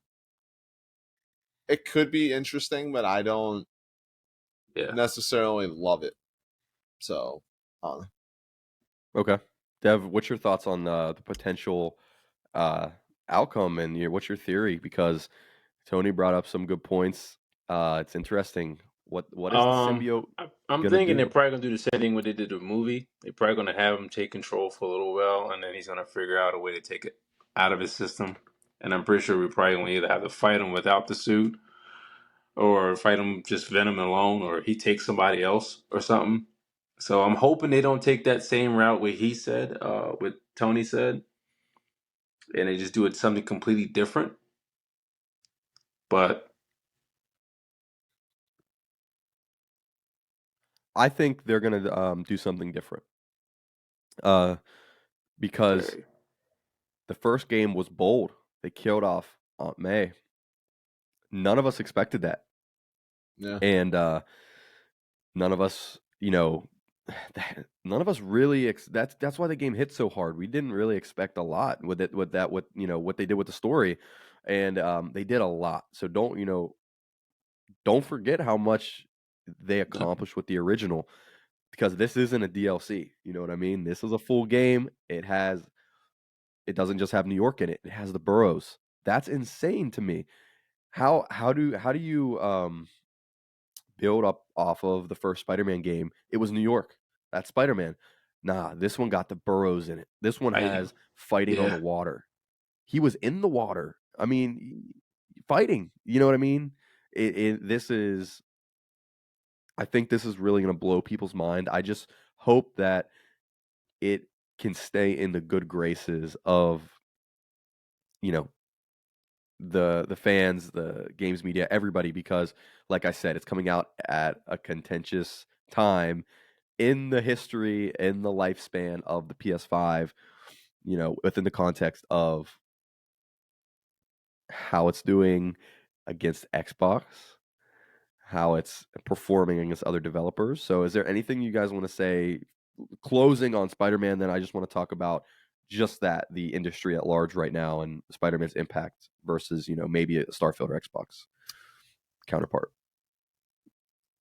I mean, I was gonna get this game no matter what. Obviously, I loved the first game was actually the first game I played on PS4 because I got mine in like 2019. I got the PS4 Pro Black Friday bundle that came with the Spider-Man game. So I just played that game and just loved it. I was blown away by, the PS4 tech because I hadn't played video games for a long time. So, seeing that jump, what Caleb was saying Yeah. about the ending, I cried at that. That was like the Yeah. first video game that ever made me cry, because it was just like such a gut punch. Like I just couldn't believe it. So Yeah. Great I game. mean, yeah, I have high expectations for the second one. I was a little let down by Miles Morales, but I still liked it. It just I felt like it lacked a lot of that emotional hook. Like I didn't really care about the whole dynamic between Miles and Finn. Like I didn't like her as a character at all. Really? Really, I thought Okay. she was really unlikable for a lot of the game, and like really like rude and antagonistic to Miles until the end where she apologizes and he's like, I forgive you. And I'm like, she I was tried the to kill opposite. you I like liked her 20 the whole times. game Like, what until the the hell? end. Yeah. But I mean, I still, really like the game aside from that, it was a different feel because Miles, so that was cool. So yeah, I'm hoping that the second game can blend those two, make Miles stand, by himself, like he's fighting with Peter, but I want there to be something about like maybe like his arc is like him feeling like Peter's sidekick and then him having a moment where he has to like, become his own man. It's like, no, I'm, just as important and valuable as It's him. gonna be good. So, I think they could do a lot of cool stuff. Um and yeah, if that releases before FF7 Rebirth, that might be what finally makes me buy PS5. So that'll be fun. Yeah, I think one of the biggest you're right, one of the biggest upsets Yeah, is that this game didn't have a release date. I'm all for them delaying and waiting to release a game until it's ready. I would rather them just wait like they're doing with factions. Keep waiting until it's ready to be released instead of just releasing it and there being problems. I think that's what they're going to do. So, Dev, your final thoughts on this, and then we'll talk a little bit about I just say just hope the game is going to the be good, Xbox and man. then get out of here. I feel like there's a lot of things they can go. There's a lot of ways they can go with the game, and I just hope it's going to be a good Yeah, game, especially the whole dynamic between Miles and Peter being in the same game. Yeah, so that's different. We that's never had so that in, game that's before. integral. We I mean, never had a game that's with two different characters who do different swinging yeah, styles, yeah, combat, like this.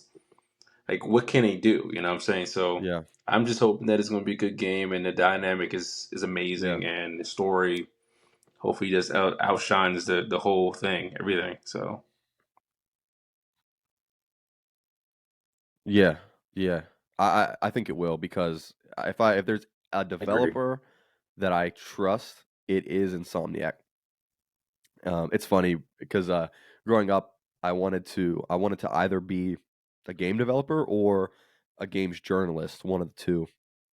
And one of the studios I wanted to work for was Insomniac. That They're was really really the good. main studio. I love Insomniac so much. They're amazing among many amazing teams at PlayStation. But this generation has been weird, and PlayStation, the PS4 was beloved. I mean, beloved. Was it? It completely turned around people from the previous generation. Think about it. The Xbox One versus PS4. PS4 blew it out of the water, and PS5 started strong, but it's kind of declining a little bit in reception. It's doing great in sales, but a lot of people are starting to really get behind Xbox and Game Pass and some other publishers and really kind of hold Sony to a higher standard that higher bar that they haven't been hitting. So this showcase, like we said, they haven't had a showcase in about 2 years. So this was kind of a letdown for that, and they didn't really show much for the future in this. We're talking about Spider-Man, and that comes out in a few months. We know nothing about the next year or so. And it's the opposite for Xbox. And I just want to say if Xbox ever had an opportunity to really take some of the mind share, to really take some of, you know, the public reception and the love away and get some of it back from the previous generation that was the Xbox 360 and kind of strike back. If Xbox had a time to strike back, it would be right now. It would be Starfield. It would be the end of 2023. What do you guys think about that? Starfield, seminal game for Xbox. It can't miss. Like I said, it's gonna this year. I love it because I tweeted out. I was like, this year feels like a PS3, Xbox 360, Wii year, where you had the three big console platforms against each other because you have Spider-Man 2, Starfield, and Tears of the Kingdom gonna be all in the running for game of the year. This year is gonna be a classic platform v platform battle at the end of the year. We all know it. It's gonna be Spider-Man, Starfield, and Tears of the Kingdom. That's if Starfield hits. And how do you guys think it is gonna turn out this year with PlayStation going head to head against an up and coming Xbox that they're looking pretty good, they're looking pretty tough, and just a solid Nintendo that nobody can seem to overtake in any way. They're just a behemoth.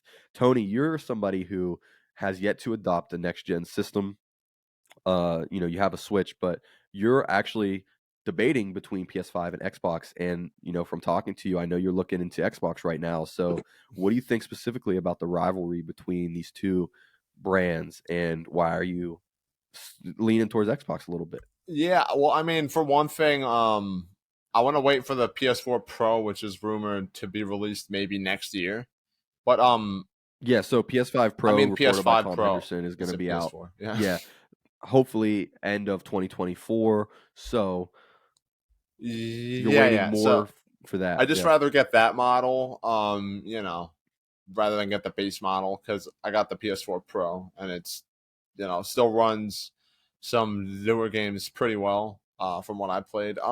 reasonable take. Yeah. So why Yeah, Xbox? so I mean, for one thing, they're not that much. Like like the S, the Xbox Series Yeah, that's S, what I have. is like under $300.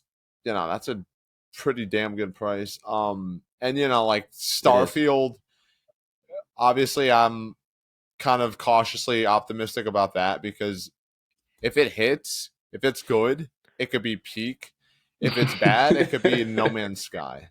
So I mean, it is what that is. But That's the greatest. Yeah, Xbox has take. I some love it. cool exclusives coming out, like Ravenlock.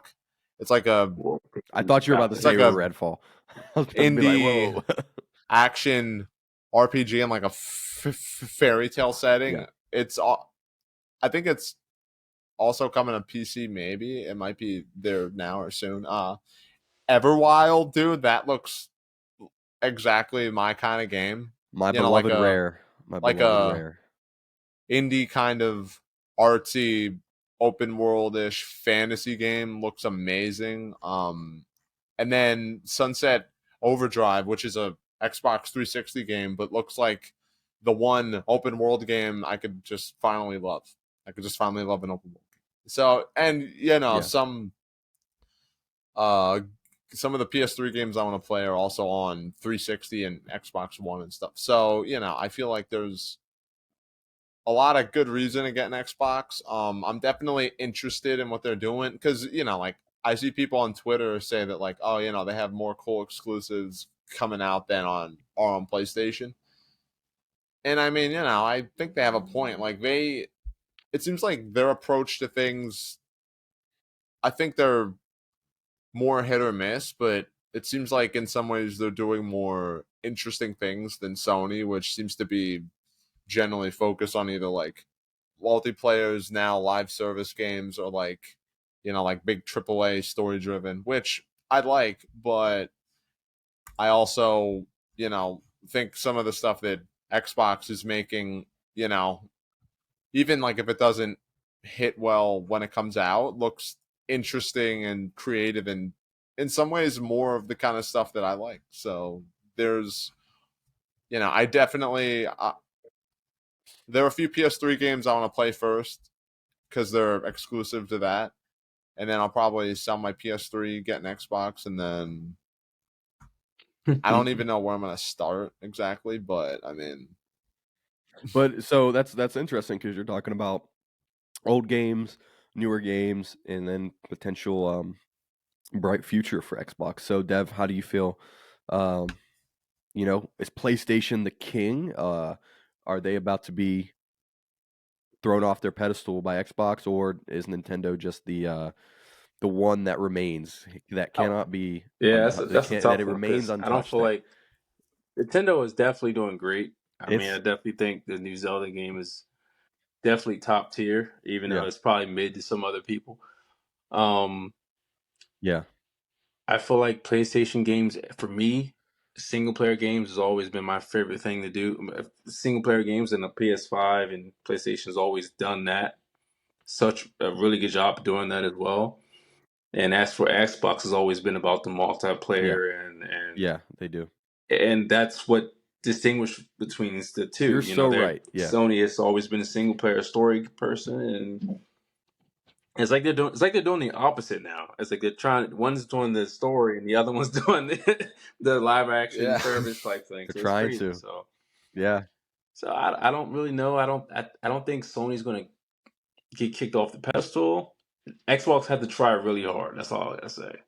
And that's going from a guy who used to have an Xbox, who was yeah. an Xbox I guy for think so yeah, long, and who when Last of Us and yeah, a few other games that were Sony exclusives took me out of that. And it was like, well, let me try that, and then I just fell in love with Sony back over yeah, again. You know, so but yeah, yeah. That's a great take, and I completely agree with you. And here's my thing, though. I'm bringing this up because this is a huge discussion online right now. I love them all. I think they're all doing great. I think they're all succeeding. I think they're all going to keep making money, keep making good games. I just think that if you're looking for the one platform to rule them all, it's not going to happen. You're not going to find your answer just in Game Pass, just in PlayStation Plus, just on a stinky Switch. You're going to have all of them or just dial in on the ones you like. Like I said earlier, if you are putting all of your attention into one ecosystem, if you're putting all of your time into one platform, all your eggs in one basket, you're missing out on an entire diverse industry full of games. And you don't have to play every game out there. Play what you like you were just talking about. I I love PlayStation games because I love high quality single player games. But guess what? Like you both were saying, Xbox is coming out with some high quality single player games soon, and I'm looking forward to Indiana Jones. I'm a huge Indiana Jones fan, and that's going to be, I think, an Xbox exclusive high quality single player game. I promise you, I'll be on Xbox day one playing that. I don't care. I don't care if it's on an Xbox. You know what I mean? It's play what you like, where you like it, and it doesn't matter. I mean, it. And at the end of the day, Nintendo's gonna be outselling everybody. Zelda Tears of the Kingdom is going to be most likely game of the year and sell more copies than Starfield and Spider-Man put together. I So can't yeah, like what you it were doesn't saying about matter. like, like there's a lot of Yeah. variety. Like maybe it's because, I have ADD, like I can't I hyper fixate on things for a period of time, but I can't just have like the same thing. Like I can't imagine just Yeah. sticking to one console. Cause like, like I Yeah. look at like, there are some exclusive games on Switch that I want to eventually play that I think look really cool. There are some upcoming PS5 games that I think look really cool. And then now there are some Xbox games that I think look really cool. And if I have my right, right, way, I want to try a little bit of everything. I don't know. Like, it's a Yeah. smorgasbord. Yeah. Like, why would you go to a buffet and then just eat one kind of food when there's like so much variety? Like that. I mean, I hope you got yeah. whatever you like is what you like. I That's hope cool. But I just can't imagine not wanting to just yeah. explore everything that I can. are you two the type of people that when you go out you're just like I just want to get chicken tenders and fries for everything no matter where I'm at. You know those There's a people place for that chicken no matter tenders and where they fries, go. but generally, no. Yeah. Yeah, I want to try something I've never had before. Ideally, Yeah. And it's just fine. safe maybe. If you you know if you have that Yeah, if you like, I love Chipotle. I love Chipotle. I I eat it a lot because, it's reliable. I know what I'm gonna get every time I go back. But if you own like I said, if I'm only doing that, I'm gonna miss out on some of the other great places that are out there, even though it'll always be a reliable place to go back to, and that's how PlayStation is. It's gonna be a reliable place to go back to for me. But I don't wanna miss out on some of the stuff on Game Pass. You kidding me? I'll pay $15 and play all these games, and then I'll just end my subscription. I love it. Thanks, Phil. So gr we had a great podcast, guys. I'm sorry it went so That's long, fun. but, it is what it is. Um, I'm exhausted. So, thank you both for coming on. Thanks, Always Tony. fun. Thanks, Dev. It's been a lot of fun. We were comprehensive enough. If there's anything you guys wanna add it now, because I am through. I'm gonna need like I was talking about at the beginning, I'm gonna have to stuff myself with some cough drops after this because we're just doing too much. But, Tony, last words, anything you wanna say, and we're out. Sign off.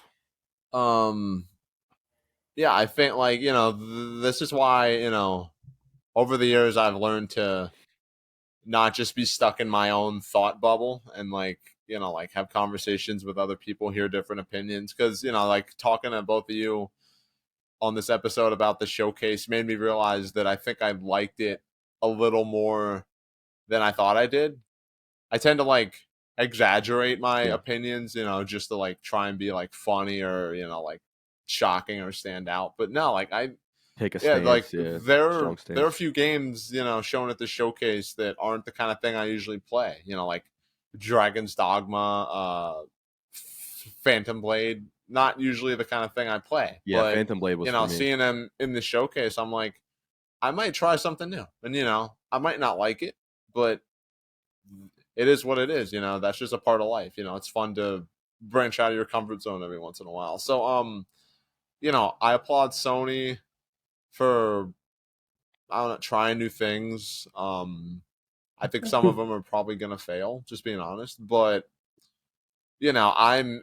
Here's the thing, they will. It was They just will. cool Yeah. that it wasn't just a showcase of like like big AAA single player games and maybe a few indie game. Like they want to do like PvP multiplayer games.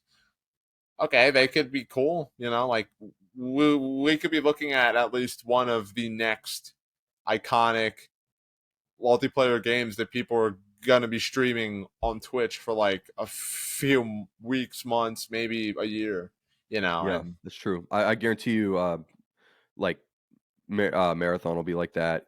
It's not exclusive, but developed by Bungie, who's owned by them. But yeah, other games too, like maybe Fair Games and whatnot. So I think that's a good point. So, do you have anything you have to say? Cat Quest is my hero. That was the star of the show. I gotta play the So, other two um, immediately. I'm just we'll ready end it for some there. games, So, man. Phantom Dev, what do you Blade. got to say about it? And we'll sign off. I'm so ready for that. If that actually comes Me too. out and it doesn't Oh, become another whoo. Wukong, just saying. Um, because I've been wanting Yeah. wanting that game for a while too. But hopefully that game comes out. Spider Man. I'm looking forward to it. Hopefully the state of play we get some new information on some new games like Faction, maybe Ghost of Tsushima 2. Yeah. So hopefully we get some new things and some actual Oh, gameplay yeah, on some of the yeah. games are already announced, like this Marathon and a few other games. So hopefully, yeah, I'm looking forward, man. Yeah, we'll just see more Exactly. like they got their announcements here, so let's just see some gameplay Yeah. in before the end of the year. Like, let's focus on Spider-Man from here on out. There's gonna be a Spider-Man state of play, probably, I would say August. And then after that, once that game comes out, I guarantee you, towards the end of the year, we're gonna get some uh crazy announcements and gameplay because if Yeah. we're seeing the trailers now, the CG trailers, gameplay is next. So this is going to be a fun and exciting year. So hopefully we can talk games more because we don't talk games enough around here. We're going to be talking movies from here on out. We're going to be starting our Star Wars original trilogy retrospective I gotta practice saying that's a mouthful. yeah. So, anyways, that's it. Thanks, guys, and until next time, guys. See you later. Sayonara. What'd they say in Guardians? Yeah, they all said bye to each other. It was really emotional. What'd they say, Tony? They said something. I forgot, but they did the Ravager thing. Yeah, the Ravager. That's what we're. Yo, that's so funny. That's what I'm thinking of. All right, guys. Have a good one. See ya. Oh my goodness.